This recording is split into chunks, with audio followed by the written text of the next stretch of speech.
Bonjour, Monsieur Hébert, bienvenue à CJSR. Bien le bonjour, Hébert. Est-ce qu'une question comme ça, votre chef, ce matin même, était à Neuville. Pourquoi il a choisi Neuville? Autant le Parti conservateur que le nouveau premier ministre non élu, Marc Carney, se sont mis en tête qu'ils vont nous forcer un corridor qui est des énergétiques. En fait, c'est un pipeline, Et le secteur de la MRC de Portneuf et de Saint-Augustin, on est les deux endroits les plus touchés sur le territoire du Québec. Et en particulier, quand on arrive à la toute fin, des centaines de cours d'eau le long de cet oléoduc-là. Plusieurs cours d'eau sont critiques puis se feraient traverser.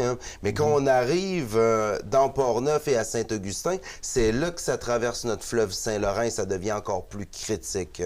Et à Neuville, en aval de toute de la traversée qu'il y a à cet endroit-là, tu as des fermes, des terres agricoles, des zones humides. Juste pour Portneuf, des 425 fermes de Portneuf, il y en a 240 qui sont situées le long du littoral, qui se feraient littéralement couper en deux. Une ferme sur deux? Une ferme sur deux. Qu'on parle à la fromagerie des Grondines, qui séparerait la fromagerie de leur champ.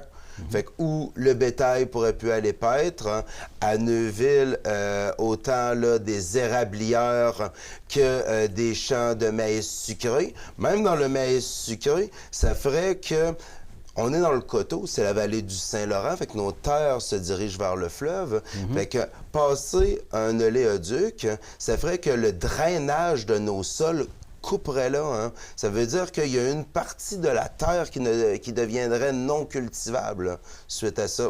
Une érablière s'entraînerait pour le reste de la vie du producteur, de sa relève et de la relève de sa relève, qui fasse du camionnage de l'eau d'érable d'une partie de l'érablière vers l'autre côté. On peut pas mettre des tuyaux? Non, c'est impossible.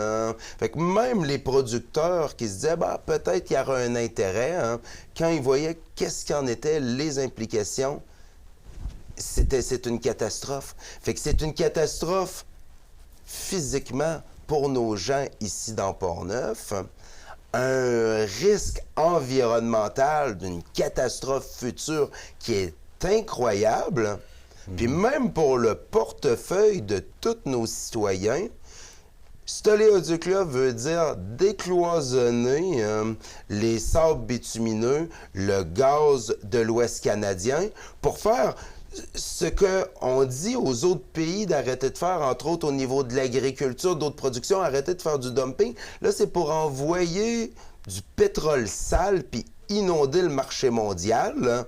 Et pour le consommateur ici, ça ferait qu'aujourd'hui, tu vas faire le plein, puis c'est 1,54 le litre d'essence. Ben là, ça passerait à 2,54 parce que présentement, le prix du pétrole canadien est stable et limité, justement parce qu'on ne peut pas inonder le marché international avec. Fait que vraiment, là, autant là, pour l'argent de chacun des ménages, là, autant au niveau de l'environnement, autant au niveau de l'économie, c'est une catastrophe. Et la blague va même à un autre niveau. Autant conservateurs que libéraux nous disent « Ah, le Québec va gagner » parce que c'est pas un projet d'oléoduc, c'est un projet de corridor énergétique. Fait que même Hydro-Québec pourrait en profiter. Maintenant, quand tu parles aux ingénieurs d'Hydro-Québec, ils vont tout de suite te dire que tu ne feras pas couler du pétrole en dessous de des lignes de 735 kV avec le champ magnétique. Ça serait une catastrophe. Alors, on se rend compte, d'un cas ou l'autre, même l'ancien promoteur TransCanada Pipeline avec son projet Énergie Est, même pour les promoteurs, ce projet-là est mort. Fait que pour les citoyens qui arrivent ici, là, c'est contre la science. Le promoteur, c'est pas rentable. C'est bon pour personne. Alors, qu'est-ce qui se passe? Bien, c'est tout simplement là, des élus à Ottawa là, qui nous prennent littéralement pour des cons, là, puis qui essayent aujourd'hui d'acheter des votes.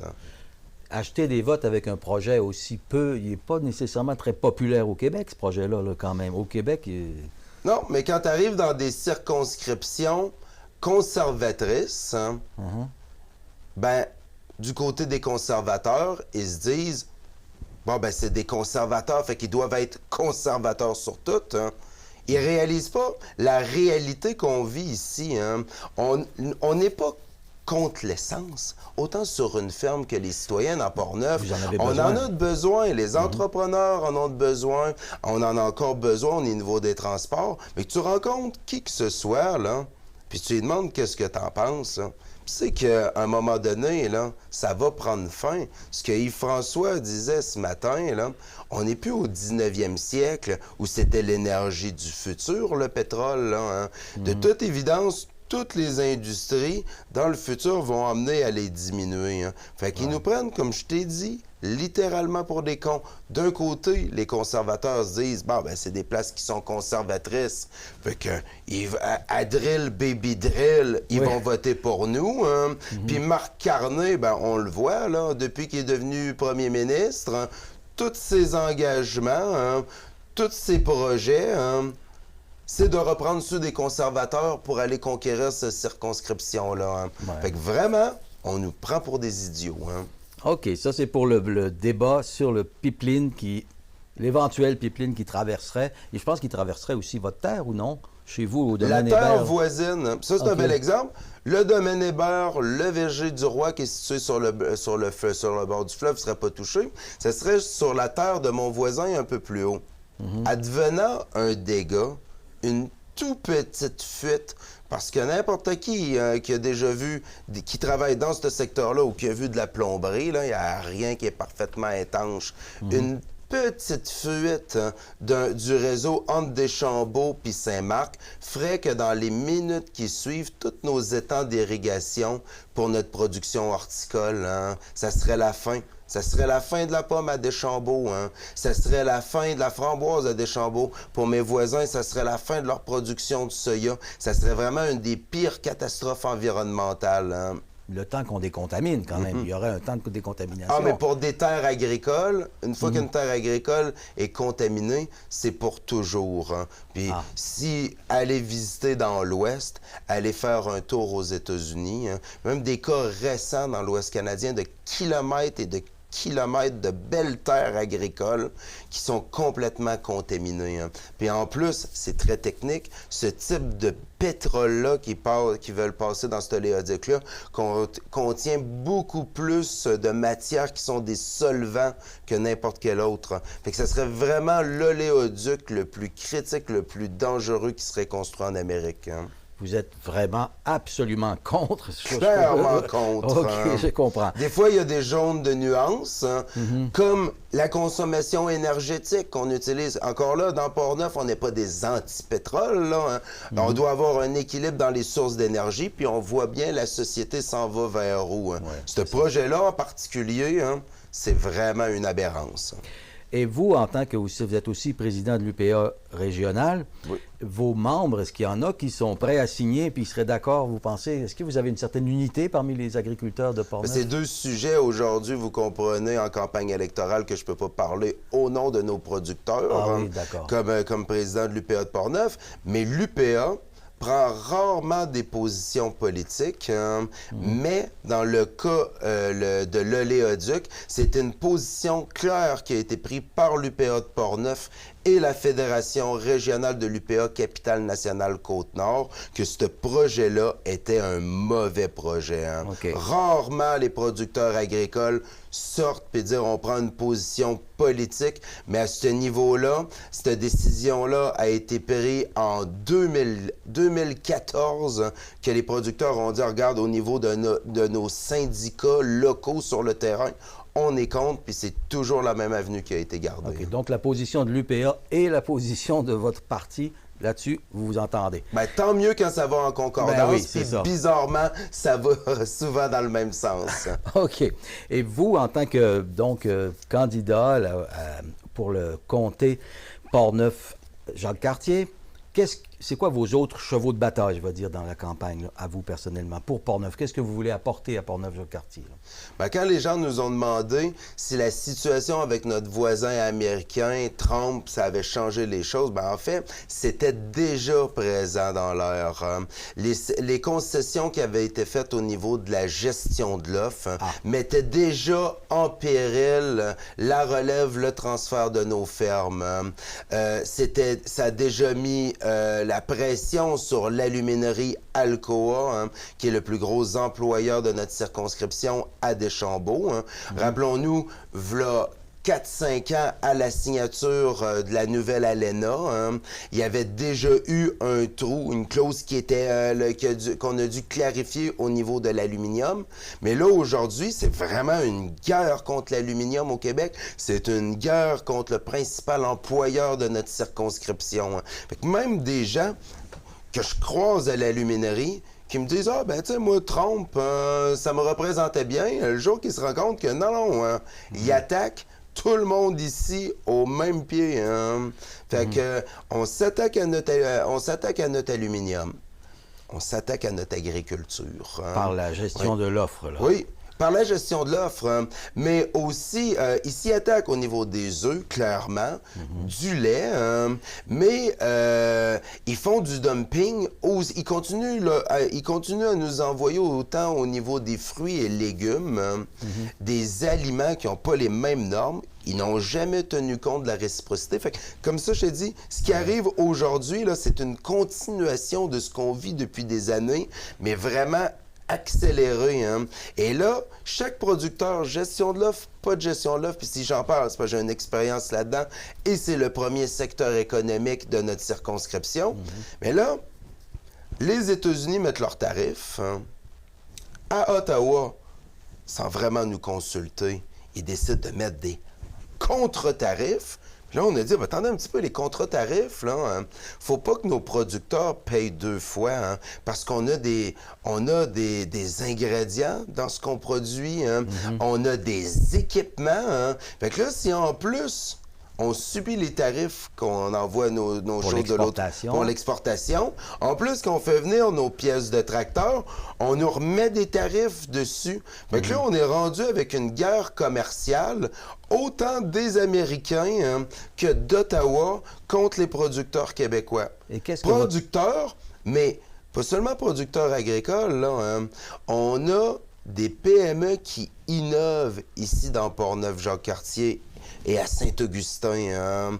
Des gens qui transforment, pas seulement dans l'agroalimentaire, là, dans l'industrie lourde, qui font du commerce avec les États-Unis. On a des scieries qui ont innové. C'est vraiment tous nos secteurs économiques. C'est vraiment une guerre commerciale sur tous les points. Et qu'est-ce que votre parti propose comme solution, justement, dans cet état de fait-là? Là? Ben là, on est joué les États qui sont plus puissants que les autres. Essayez de jouer les gros bras, comme le Justin Trudeau, maintenant Marc Carney, puis Pierre Poilievre. C'est toute la même chose. Ils vont tous avec la même stratégie face aux États-Unis. C'est pas la bonne solution. Parce que, et François l'a dit hier à Québec, pas pour rien qu'on a fait le lancement de notre campagne devant le consulat américain, là. Historiquement, là, les citoyens américains là, ont toujours été nos amis, ont toujours été nos alliés. On aime bien aller en vacances chez eux. Saviez-vous que la place en dehors du Québec où il se vend le plus de fraises du Québec, c'est dans la ville de New York? Pour eux autres, d'avoir une fraise qui est fraîche, une fraîche du Québec, c'est la meilleure des choses. Nos économies, on a les deux pays avec les économies les plus imbriquées. L'État du Vermont, 25% de son électricité, c'est Hydro-Québec qui est fourni. Fameux État de Bernie Sanders, l'État qui vote le plus démocrate. Fait que ça sert à rien de faire une guerre personnelle comme Donald Trump, puis de punir des Américains de l'autre côté. Fait que comment on peut penser intelligemment, là, puis détendre l'atmosphère. Personne ne va gagner. Les Américains vont perdre. Les petites familles de l'autre côté de la frontière là, vont en payer le gros prix. comme ici, nos gens vont en payer le gros prix. Puis c'est pas l'ancien gouverneur de la Banque du Canada puis de la Banque d'Angleterre que ça va changer quelque chose dans son compte de banque. Puis c'est pas Pierre Poilievre non plus que ça va changer quelque chose dans son compte de banque. C'est nos petites familles ici et puis nos aînés. Donc, ce que vous proposez, c'est au lieu de montrer au gros bras des gros bras, plutôt d'essayer d'avoir d'étendre l'atmosphère en faisant des ententes peut-être de gré à gré, par le moyen diplomatique. C'est quoi vous j'étais un homme d'affaires, là. Hein? Ouais. On appelle ça, là, désolé là, pour la qualité du français, là, du B2B, business to business. C'est le langage que parlent les Américains. Hein? Ouais. Si les entreprises là, du côté américain en souffrent, inquiétez-vous pas qu'ils vont aller voir leurs élus à la base. Puis ici, là, c'est ce que je fais comme représentant du Bloc québécois, comme candidat. C'est ce que fait Yves-François aussi. Hein. On va voir nos gens qui travaillent dans les usines, hein. Nos gens là, qui ont des techniques innovantes, là, puis qui justement, leurs clients sont aux États-Unis, là. Puis comment on va faire comment on va faire ensemble le changement. Hein. Puis avec les Américains. Avec les Américains. Ouais, ouais. Et c'est aussi un bon coup de fouet, hein. Comment on peut être aussi plus autonome? Hein? Parce que on produit, c'est ici dans Portneuf qu'on produit, on est une des MRC qui produit le plus de sirop d'érable au Québec, mais c'est nous autres qui avons le plus gros potentiel dans les prochaines décennies d'accroître la production. Quand tu es en Estrie, en Montérégie, dans Chaudière-Appalaches, ils produisent beaucoup, hein, puis toutes les autres régions, ils produisent déjà beaucoup, mais quand tu regardes le potentiel pour agrandir à peu près tout ce qui était facilement accessible, nous autres, il nous en reste encore beaucoup, hein, puis on en a encore énormément en terre publique. Mais, j'en arrive à ça, 70% de notre sirop d'érable, on l'exporte sur le marché américain. Depuis des années, là, ça aurait dû là, lever un drapeau, là, qu'on aurait dû diversifier notre mise en marché. Hein. Puis ça, pour bien des secteurs, là, on a fait trop confiance, on n'a pas diversifié nos marchés, on a simplement été un fournisseur unique hein, vers les États-Unis, puis on a même oublié de travailler notre marché intérieur. Ici, nos gens, pas pour rien hein, que quand on signe des ententes économiques au niveau des États-Unis, du Mexique, de l'Asie, de l'Union européenne, ils ont dans le collimateur à chaque fois le Québec puis le Canada. Hein, parce que toute notre population là, est concentrée là, à une place bien précise le long de la voie maritime du Saint-Laurent. On est les plus gros consommateurs en yogourt, d'après moi, au pied carré sa planète. Hein. On a des beaux véhicules, hein.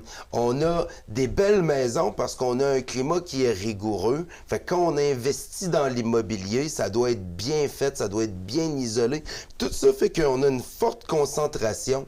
C'est un des marchés qui est le plus intéressant pour n'importe qui fait affaire sur la planète. Puis nous autres, au lieu de se consacrer sur notre propre marché, ben on dit on va exporter. Hein? Ben, avant d'exporter, là, on va commencer là, par vendre nos produits de qualité là, à nos gens autour. Mais on a toujours été exportateur quand même. Le Canada est un pays exportateur. Oui, mais quand tes bases intérieures sont solides, après ça, tu tournes. Mais on a vraiment laissé une grande faiblesse, un grand trou ici. Hein?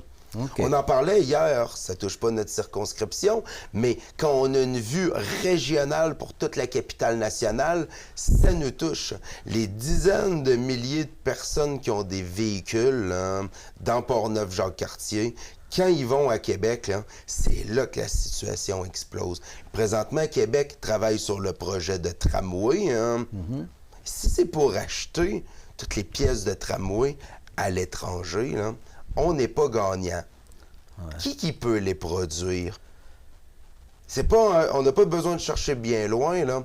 On a toutes les usines de moteurs, hein, les usines qui vont travailler l'aluminium, l'acier inoxydable, c'est ici dans Portneuf-Jacques-Cartier. Hein. Les parcs industriels là, sont à Saint-Augustin. Hein. Ils sont ici dans Portneuf. La MRC de la Jacques-Cartier, si tu t'en vas, tu fais du porte-à-porte, là, hein, puis les ingénieurs qui travaillent dans ces usines-là, ils restent là. Hein. L'expertise, hein, c'est nous autres qui est là dans la circonscription de Portneuf-Jacques-Cartier. OK. Dernière petite question. Et si vous étiez élu aux élections, comment vous voyez votre travail à Ottawa, là, dans ce contexte-là, à l'intérieur du Bloc? Les citoyens de Portneuf-Jacques-Cartier vont toujours gagner parce que, contrairement à n'importe quel autre parti, un autre parti, tu votes pour le député, puis tu le perds pour la grande majorité là, de l'année. Quand il est à Ottawa, c'est le temps de siéger. Hein.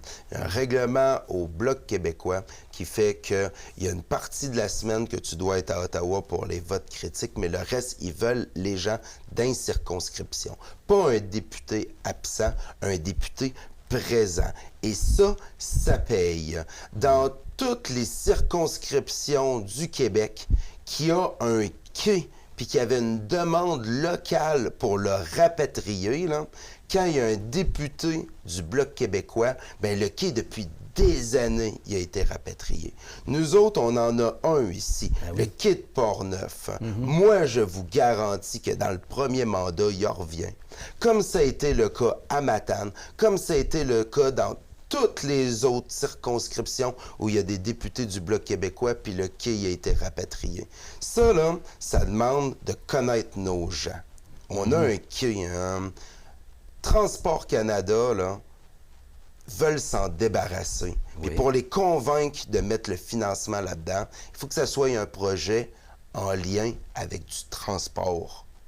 Si on leur dit que c'est seulement touristique, là, ils peuvent pas, ça appartient. Hein? Fait que quand on est obligé de prendre les deux secteurs les plus forts de notre coin, j'ai dit, l'industrie lourde avec l'aluminium, puis l'agriculture, puis l'agroalimentaire. Quand on est obligé de prendre toute notre matière puis de l'envoyer à Trois-Rivières pour que ça embarque sur des bateaux, puis on est obligé d'envoyer tout au port de Québec ou au port de Montréal pour que nos grains y sortent. Quand on veut exporter de la viande, ça doit partir de chacun des côtés. On a le quai ici. On a des partenaires qui sont prêts à participer dans un projet. Hein. Fait que vraiment, il faut travailler avec notre monde. Il n'y a pas de solution magique. Hein. Vous proposez vraiment de faire du quai de Portneuf un quai en eau profonde, si je peux dire, là, pour les bateaux. Ça en est un. Hein. Il faut leur rendre actif, hein, qui va, dans un projet là, où il va avoir l'acceptabilité de nos gens. Hein. Quand tu vois qu'il y a du camionnage long qui est fait, là, je vous parle pas de revenir comme v'là 2 décennies, puis de s'en servir comme un quai pour le gypse. Hein. Les horreurs qu'on pouvait plus faire au port de Québec, ben il avait rapatrié ça dans Portneuf. Jamais je vous parle de ça. Ce que je vous parle, c'est des trucs qui sont innovants. Quand tu travailles avec tes acteurs, ils sont tous prêts. Il faut aller les voir, là, t'es mets ensemble avec nos élus, avec les citoyens, puis dans le temps de le dire, c'est pas un simple problème administratif, c'est juste que ça cadrerait pas. Hein. Tu arrives avec un beau projet cohérent, là, puis il va être rapatrié. Tu prends chacun des dossiers, là. Hein. Moi, là, que je me présente comme député, j'ai déjà 2 entreprises. Hein. Je réussis très bien, puis je suis déjà heureux. Hein. Je veux en apporter encore plus à ma communauté. Hein. Puis en étant député de Portneuf, là, ben, c'est justement ça. Hein. Mon but, là, c'est pas de faire de la spéculation immobilière le temps que je suis député, puis de m'acheter un condo à Ottawa et d'y vivre, puis de pas revenir dans Portneuf. Là. J'ai déjà ma maison à Deschambault. Hein. On a déjà un réseau. Je suis déjà impliqué un peu partout. Dans chacune des problématiques fédérales qu'on a, là, depuis des années, on les connaît, les solutions. Maintenant, là, on enlève les freins puis on réussit. Hein. Le Guy Côté a réussi à le faire dans le passé comme député de Portneuf-Jacques-Cartier du Bloc québécois. Pierre de Savoie aussi. Hein. Pour les gens qui les ont connus, là, c'était les grandes années qu'on a vécues. Si j'ai un message à lancer à tous les citoyens, là, je connais bien le député actuel. On s'entend très très bien, c'est une très bonne personne. Hein. Fait que moi, je vous dis, là, pour défendre notre agriculture, notre agroalimentaire, nos gens ici, le développement dans le transport, l'immigration réussie dans Portneuf-Jacques-Cartier, si dans les 10 dernières années, là, vous vous dites, là, le gars qui m'a le mieux défendu, le gars qui nous a vraiment protégés, et ça a réussi, c'est le député conservateur actuel, ben, réalisez-le. Si vous pensez que je suis capable de changer les choses, là, hein, ben je suis disponible, je vais travailler pour vous autres. J'ai du cœur au ventre, je me lève tôt, je me couche tard, hein, je travaille toujours pour nos gens, puis je vais vous défendre. OK. Ça, c'est vraiment un beau pitch électoral. Merci beaucoup, M. Hébert. C'est toujours un plaisir. Vous êtes toujours bienvenu à CJSR. Puis à tous les citoyens de Portneuf-Jacques-Cartier dans les courtes prochaines semaines, parce que c'est une très courte campagne électorale, oui. Ça va me faire un plaisir de vous rencontrer autant en porte-à-porte que sur le terrain. Merci bien. Je vous poserai avant, donc c'est comme si c'était fini, mais continue à tourner. C'est bon? OK. Parce que je repense à ce quai-là, puis je me dis... quand on a pensé faire des quais, par exemple, à Cacouna, partout ailleurs, il y a eu plein d'opposition. Vous pensez qu'il n'y en aura pas si on pense faire un vrai quai, revoir des gros bateaux, des cargos arriver à Portneuf? Il n'y aura pas d'opposition, vous pensez? C'est comme construire un réseau d'éoliennes. Si tu essaies de travailler en silo puis de foutre ça dans la gorge du monde, là, ça va faire comme plusieurs places ça a fait, là, puis ça fait des levées citoyennes là, qui sont... Si tu arrives intelligemment, là, autant là, avec des producteurs, les propriétaires terriens, les forestiers, hein, tu arrives avec ton industrie, tes grands employeurs, tu arrives avec les groupes citoyens, tu arrives avec les élus, tu mets tout le monde à table. Là, comment on peut avoir la manne ensemble ici, là, hein? Ouais. Et là, tu trouves les opportunités. Hein? Des beaux réseaux d'éoliennes se sont faits. Là, hein? Quand ils disent, tu sais, si tu le mets là, il y a déjà un chemin d'accès, tu détruis rien sur la terre agricole. La valeur du bois à cet endroit-là, c'est un cap de roche, ça serait parfait. Hein? Là, tu arrives avec les gens du secteur touristique. Effectivement, si c'est mis là-dedans, ça nuit aucunement. Là, tu mets tout le monde là. Hein? Les gens, tu t'assures que les gens dans leur maison n'aient pas l'impression d'avoir des acouphènes. Tu sais, c'est des grands... Ouais. Quand tu penses intelligemment à un projet, là, hein, mais jamais, là, le député s'est dit, je vais asseoir mon premier secteur économique, l'Union des producteurs agricoles. On a la meilleure génétique au niveau du cheptel bovin au Canada, ici dans Portneuf. Vous regardez avec les vaches laitières, là. Oui. En Europe, un peu partout, là, il y en a besoin.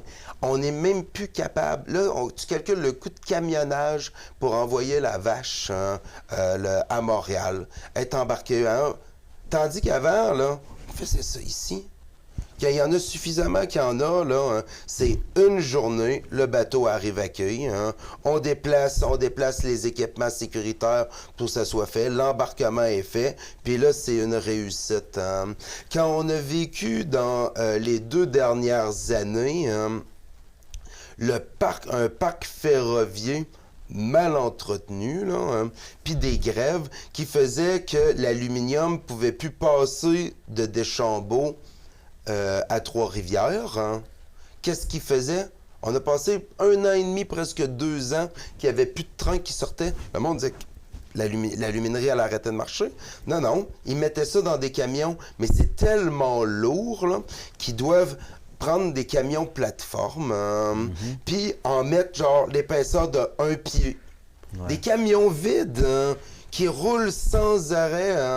On ne peut pas trouver d'autres solutions qui sont plus innovantes. Mais il faut tenir compte, quand on a une usine, ben là, c'est ça que je te parle, c'est plus du vrac. Hein? Quand l'usine à Deschambault a fait son système, le nouveau système de petits lingots, là, charroyer des petits lingots puis les embarquer dans un bateau, avoir la possibilité là, d'amarrer des navires de croisière au quai de Portneuf. Oui, ça. Fais le tour du monde, là. C'est ça qu'ils veulent pour l'économie. Hein?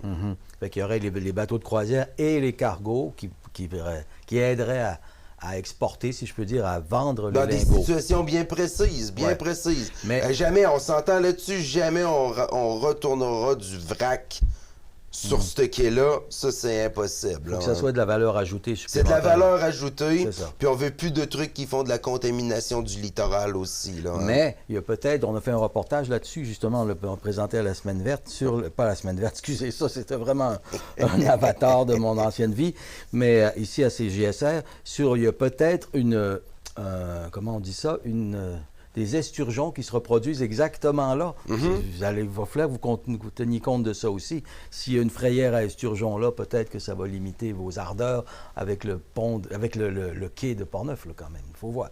Ou on le laisse se dégrader. Ah, ça c'est oui. Mais si on...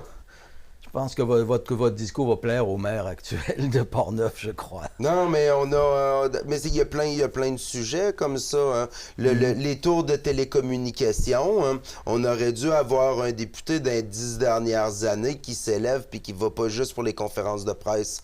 Quand c'est des millions et des millions qui est donné à Bell, à TELUS pour couvrir tel secteur. Fait que tu arrives à Saint-Basile ou tu arrives à Pont-Rouge. Hein, puis tu dis, Kim, c'est pas normal, là, tu sais, à la population qu'on a, aux entreprises qu'on a là, qu'on n'a pas un meilleur réseau. Fait qu'on va dire, on va le donner à TELUS. Puis TELUS, au lieu d'augmenter le service partout, prend ces millions-là hein, pour l'investir dans le développement d'un nouveau quartier résidentiel parce que lui, pour celui-là, il est économiquement rentable. La subvention, à la base, n'était pas pour que les actionnaires de la compagnie aient un meilleur retour. C'est justement parce que tu as des entreprises, il y a encore des déserts au niveau des communications dans Portneuf, des places où il y a très peu de réseau. Puis ça, on le vit sans arrêt. Là, Et comment tu peux dire une entreprise investie dans les hautes technologies, quand tu es un désert au niveau des communications. Puis ça, normalement, là, un député aurait dû s'élever contre ces grandes entreprises-là qui ont détourné. Parce qu'on peut pas dire que l'argent n'était pas au rendez-vous. Hein. L'argent, c'est juste pas rendu à la bonne place. OK, vous allez surveiller ça, vous, si vous êtes élu. Ben, ça demande ça. Ouais. Et c'est ce que j'ai dit. Chacune des circonscriptions qu'un député du Bloc québécois, là, il y a un chien de garde pour les citoyens qui est là. Hein. Ben, merci beaucoup, monsieur. C'est un plaisir. On se revoit très bientôt. Ah, hein. sûrement, oui.